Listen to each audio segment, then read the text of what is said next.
The live TV, सच सबसे आगे। दोस्तों, थोड़ी देर पहले आपके अपने चैनल लाइव टीवी ने खबर दिखाई थी कि तकरीबन 24 से 48 घंटे के भीतर 7 दिशाओं से एक साथ इजराइल पर बड़ा हमला होगा। लेकिन 24 घंटे भी नहीं बीते, उससे पहले ही इजराइल के लिए एक बहुत बड़ी खबर आ गई। एक क्या, कई खबरें निकलकर सामने आई जिसमें ताबड़तोड़ हमले इजराइल पर हुए। पहले ही से ईरान, उसके बाद लेबनान में हिजबुल्लाह के तमाम लड़ाका किस तरीके से इजराइल की सेना के कैप्टन उनके सिपाहियों को जबीदोज कर रहे हैं, वो तो है ही। लेकिन अब यमन के साथ साथ गजा के अंदर हमास के लड़ाकों ने और इधर ईरान के साथ साथ हूती लड़ाकों ने और हिजबुल्लाह ने किस तरीके से पूरी तरह से इजराइल पर एक जबरदस्त हमला किया है, वो आज आपको दिखाने जा रहा हूं। यानी युद्ध का आरंभ इस तरीके से हुआ है कि इजराइल अब अपनी अस्तित्व की भीख मांग रहा है। जी, आज वही तस्वीरें मैं आपको दिखाने जा रहा हूं कि अब ये संघर्ष इजराइल के खात्मे के साथ रुकेगा क्या, ये सवाल इस पूरी दुनिया में उठने लगा है। नमस्कार, मैं हूं प्रज्वल गौतम और आप देख रहे हैं लाइव टीवी। बिना देर किए मैं एक वीडियो दिखाने जा रहा हूं। इसमें आपको नजर आएगा कि कैसे एक टैंक था और उसके चीथड़े उड़ जाते हैं। पहले वो वीडियो देख लीजिए आप। चूंकि इसमें आग है, बहुत सारा धुआं है, इसलिए चूंकि YouTube की गाइडलाइन से इसलिए उसे स्पष्ट नहीं दिखा पाएंगे, लेकिन फिर भी आप देखिएगा कई बस खड़ी हुई है और अचानक से एक धमाका होता है और धुआं हो जाता है। खबर यह है कि यहां पर तमाम साजो सामान जो इजराइल की सेना के थे वो रखे हुए थे। यहाँ डिपो भी है एक पूरा, कई बस आपको खड़ी हुई नजर आ रही होंगी। चांदी टाइम्स है, उन्होंने ट्वीट किया और ये लिखा, ये वीडियो कहां का है पता है आपको? ये लिखा है ये तेल अवीव का वीडियो है और इस आर्ट का आर्टिस्ट है यमन। इनका दावा है कि यमन ने यानी हूती लड़ाकों की तरफ से इस बार कहीं और नहीं बल्कि तेल अवीव में घुसकर इजराइल को, नेतन्याहू को आईना दिखाया गया है। कि इनको ये लग रहा था ना कि किसकी हिम्मत होगी तेल अवीव में आने की।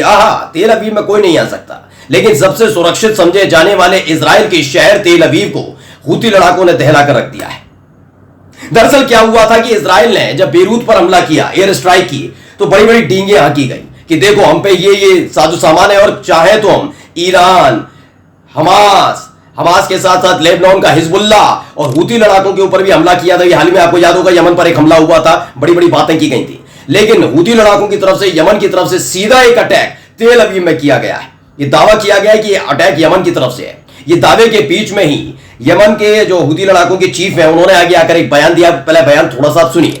अनिल क़ुव्वातिल मुसल्लहतिल यमनिय्या बिस्मिल्लाहिर रहमानिर रहीम क़ाल तआला या अय्युहल्लज़ीना आमनू इन तंसुरुल्लाह यंसुरकुम व युथब्बित अक़दामकुम सदक़ल्लाहुल अज़ीम इस्तिमरारन फिल इंतिसार लिमज़लूमिय्यति शअबैन अल फ़लस्तीनी वल लुबनानी।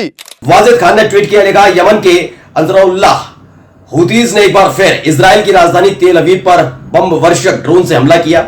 हमले तेल अवीव में कई याफा बम वर्षक ड्रोन भेजे गए। दरअसल ये ड्रोन के जरिए हूती लड़ाके लगातार थर्रा रहे। अब तक क्या हो रहा था, आप देख रहे थे कि 7 अक्टूबर को पिछले साल जब अटैक हमास ने पहला किया था, मतलब अपना गुस्सा जो इतने सालों से सह रहे, झेल रहे, उसका बदला लेने की कोशिश हमास की तरफ से की गई, तो अमेरिका ने कूदकर इजराइल की मदद की और इजराइल ने अमेरिका की मदद से फिलिस्तीनियों पर अत्याचार किए। तब हूती लड़ाकों ने लाल सागर को अपने कब्जे में ले लिया था और इजराइल से अमेरिका, ब्रिटेन और उसके सहयोगी देशों के जहाजों पर पाबंदी लगी। कई जहाज उसी लाल सागर की तलहटी में आज भी हैं, यानी उनको डुबो दिया गया। ये तमाम चीजें हो रही थी। उसके बाद जो दक्षिणी इलाका है इजराइल का, वहां पर हूती लड़ाकों ने एक तरीके से कब्जा कर लिया था। पोर्ट पूरी तरह से सन्नाटा पसर गया था। लेकिन अब आगे बढ़ चुका है हूती लड़ाके, यमन आगे बढ़ चुका है और अब वो राजधानी तक जाकर यानी तेल अवीव में घुसकर किस तरीके से इजराइल को थर्राने का काम कर रहा है, उसकी एक तस्वीर थी जो इसमें लिखा है इन्होंने, जो सफलतापूर्वक अपने लक्ष्य तक पहुंच गए, दुश्मन उन्हें मार गिराने में असफल रहे। हमारी ये कार्रवाई गजा और लेबनान के मुसलमानों की मदद और समर्थन के लिए है। उन्होंने कहा कि हम इजराइल पर अपने हमले तब तक जारी रखेंगे जब तक इजराइल गजा लेबनान पर हमले बंद नहीं कर देता है। हम अभी अरब मुस्लिम देशों से गजा और लेबनान की मदद करने में भूमिका निभाने का आह्वान करते हैं। यमन हूती समूह के प्रवक्ता या साड़ी का बयान है। उनका कहना है कि हम कहते हैं कि अभी वक्त है कि तमाम मुस्लिम परस्त देश, जिसमें आप देखिए सऊदी अरब देख लीजिए, यूएई देख लीजिए, इसके साथ साथ आप कतर देख लीजिए, बहरीन देख लीजिए, यहां तक कि मिस्र का भी जिक्र कर रहा हूं, तमाम देशों से कहा कि अब भी वक्त है साथ आ जाओ। ये नहीं, क्योंकि देखिए हाल ही में एक खबर भी आई थी कि जब यमन में मिसाइल और रॉकेट दागे गए इजराइल की तरफ से, तो लाल सागर से होते हुए नहीं आए थे। कहां से आए थे? वो सीधे सऊदी अरब के स्पेस से होते हुए यमन पहुंचे थे। वो एक अलग मसला है जिसका बदला यमन ले सकता है, लेकिन अभी यमन का पूरा फोकस इजराइल को घुटने पर लाने का है, क्योंकि लेबनान में जो हिजबुल्लाह के हेडक्वार्टर पर हमले की बात उसने की है, उसके बाद से ईरान का गुस्सा 7वें आसमान पर है, हिजबुल्लाह का गुस्सा 7वें आसमान पर है, और तो और हूती लड़ाके भी नहीं मान रहे। यानी पूरी तरह से इजराइल घिरा हुआ है। अभी और हमले बाकी हैं, अगली वीडियो में जब आपके सामने लेकर आऊंगा तो हो सकता है कि इजराइल पूरी तरह से सरेंडर करता हुआ नजर आए, क्योंकि अमेरिका भी अब सरेंडर कर चुका है। उसको डर लगने लगा है कि उसके जो अलग अलग देशों में, खाड़ी देशों में, अलग अलग देशों में बैठे हुए हैं ट्रुप, अमेरिकी सैनिक हैं, कहीं उन पर हमला ना हो जाए, इसका डर है। इसीलिए अमेरिका माना जा रहा है कि जब से हिजबुल्लाह पर के हेडक्वार्टर है पर हमला हुआ था बेरूत में, तब तो इजराइल की पीठ पर हाथ रखी थी, लेकिन जब हिजबुल्लाह की गढ़ में घुसकर इजराइल ने हिमाकत करने की कोशिश की और उसका मुंहतोड़ जवाब हिजबुल्लाह की तरफ से दिया गया, उसके बाद अमेरिका डर गया है। ईरान के हमले के बाद से डरा हुआ है, इसलिए वो सीधे सीधे अब इजराइल की मदद करने से कतरा रहा है। अब आगे जो खबर दिखा रहा हूं वो देखिएगा, एक और वीडियो है, जरा वीडियो देखिएगा। तो इसे भी चांदी टाइम ने ट्वीट किया और दावा क्या किया है, गजा में आओ जाओगे लेकिन जाने की इजाजत नहीं होगी। अल कसम ब्रिगेड ने इजरायली टैंक को उड़ाने का वीडियो जारी किया है। और जा रहा कि हूती लड़ाकों ने जहां एक तरफ तेल अवीव में हमला किया, तो वहीं दूसरी तरफ आप देख सकते हैं कि गजा के अंदर अब पूरी तरह से फिर से एक्टिव हुए हैं हमास संगठन। हमास संगठन वही संगठन जिसने घुटने पर पिछले 1 साल से ला दिया है। हर कोई कह रहा था, जो बहुत ज्यादा पसंद करते हैं ना इजराइल को, वो कह रहे थे कि मुसाद है, उसके पास हाई टेक्निक है, ये देखिए 1 महीने की तो नहीं चल पाएगा। 1 साल होने जा रहा है।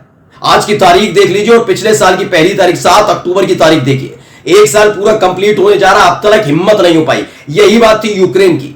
यूक्रेन को भी ये लग रहा था कि अमेरिका की मदद से वो रूस को रोक पाएगा, लेकिन क्या हुआ?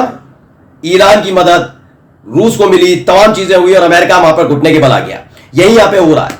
फिलिस्तीन जैसे एक छोटा और हमास संगठन को मैं कमजोरी संगठन मानता हूं, क्योंकि जब 7 अक्टूबर को पहला हमला हुआ था तो आपके अपने चैनल लाइव टीवी ने सबसे पहले बताया था कि उनके पास बहुत बड़े हथियार नहीं थे, बल्कि जो हैंडपंप होते हैं ना, उसके पाइप से उन्होंने रॉकेट तैयार किए थे और उससे हमला किया था इजराइल पर। वहां से कहानी शुरू हुई थी और 1 साल बीत चुका है, अब तक हमास को बैकफुट पर नहीं ला पाए। और अब देखिए, जैसे ही हमला करने की कोशिश की, हमास ने ऐसा, अल कसम ब्रिगेड ने ऐसा झटका दिया कि टैंक के चीथड़े उड़ाकर रख दिए।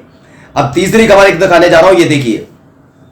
ये वीडियो आप देख रहे हैं, इसमें एक व्यक्ति को आप देख रहे होंगे, कुछ लोग पकड़ कर ले जाते हुए नजर आ रहे हैं। एक और वीडियो इसी से जुड़ी हुई सामने आई, उसमें भी लोग ले जाते हुए नजर आए। जिसने वीडियो जारी की उसको लेकर दावा किया गया। देखिए, मिस्टर अमरीश है, वो लगातार खबर देते रहते हैं, चाहे वो फिलिस्तीन से जुड़ी हुई, हमास से हो, ईरान से हो, इजराइल से जुड़ी हुई। उन्होंने क्या बताया? ब्रेकिंग, लेबनान में मोसाद का एक अहम जासूस पकड़ा गया। स्थानीय जनता ने उसे हिरासत में ले लिया और फिर हिजबुल्लाह को सौंप दिया।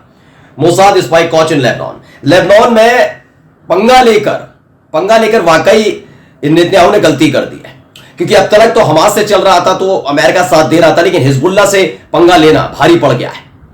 अब क्या है, अभी हाल ही में मैंने आपको थोड़ी देर पहले खबर दिखाई थी ना, दक्षिणी लेबनान में एक पूरे की पूरी बटालियन को एक झटके में हिजबुल्लाह ने साफ कर दिया। एक कैप्टन चला गया, 8 उसके साथी चले गए। उसके बाद अब डरे हुए हैं इजराइल के जितने भी सैनिक वहां पर है, वो वापस आना चाहते हैं। इस सब के बीच मोसाद का एक जासूस वहां पर पकड़ा जाता है, उसे खदेड़ के ले जाते हैं और हिजबुल्लाह को सौंप दिया जाता है। यानी अब धीरे धीरे एक्सपोज हो रहे हैं।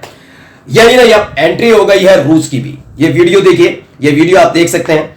इसमें दावा किया गया खालिद नाम के ट्विटर हैंडल से है कि रूस ने मानवीय सहायता लेबनान को भेजी है। रूसी राष्ट्रपति पुतिन के निर्देशों पर एक रूसी विमान 33 टन मानवीय सहायता लेकर लेबनान के बेरूत हवाई अड्डे पर पहुंच गया है। बेरूत, जिस पर पिछले 48 घंटे में एक हमला हुआ था और बड़े बड़े दावे किए गए थे, बहुत सारी चीजें हुई। अब सीधे सीधे, अभी तक तो ईरान की एंट्री हुई थी, अब रूस की भी एंट्री हो गई है कि हाँ, वो हिजबुल्लाह का लेबनान का साथ दे रहा है। मैंने कहा था ना, 7, 8, 9, 10, मैं तो कहता हूं कई दिशाओं से एक साथ हमला अगले 48 घंटे में होने जा रहा है। नमस्कार। द लाइव टीवी, सच सबसे आगे।